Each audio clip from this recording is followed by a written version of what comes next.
as always, spoiler warning for everything up to Battleground. Some of the Dresden Files short stories are told through comic book form, and one of those is War Cry.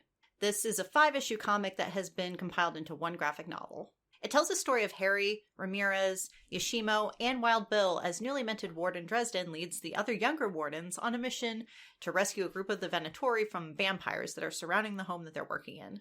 The first interesting thing that happens is this whole don't go into the basement, there's an outsider thing. Catherine Taylor, the Venatori agent whose house this takes place in, was tasked by a man in a wizard's robe and cowl to keep Shoggoth, a child of an outsider that consumes sentient beings, from doing its thing and eating everything. The man's identity is a secret, and Harry comments on how a very powerful wizard would have to be the one to capture it successfully and get it to Catherine, for whatever reason he had to make her babysit it.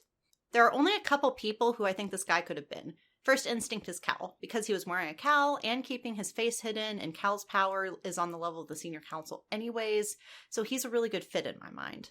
If he can survive the Dark Hollow going wrong and deadbeat, he can probably lasso an outsider spawn.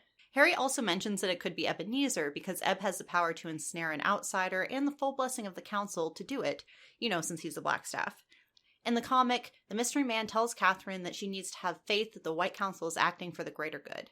The Blackstaff is the only person with a license to break the laws of magic when they need to for the greater good of the White Council, so it is possible that this guy was Ebenezer McCoy. And finally, Peabody makes an appearance at the end of the comic saying that them losing the Shoggoth was a setback, but there are other possibilities that will serve their purpose. He's probably referring to the end of Turncoat, where they try to take out the White Council after Peabody is discovered as a traitor. In the last few panels, it's really unclear who Peabody is talking to about Dresden's success and the loss of the Shoggoth.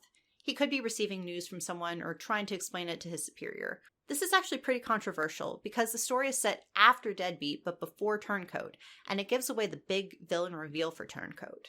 Some people say that Peabody being a villain was obvious and foreshadowed well, but when I was first reading the books, I had no idea it was him until the big reveal.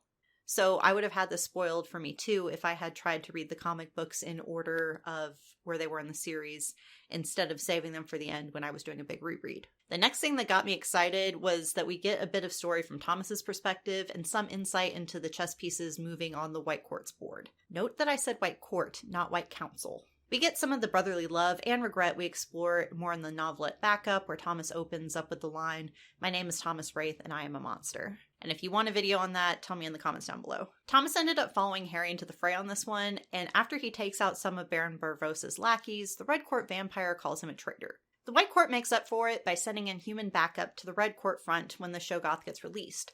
So to anyone from the Red Court that happens to survive, the traitor, Thomas Raith, is a rogue outcast, working with Harry Dresden, while Laura Raith and the White Court look like heroes, sending in backup and keeping the vampire solidarity alive.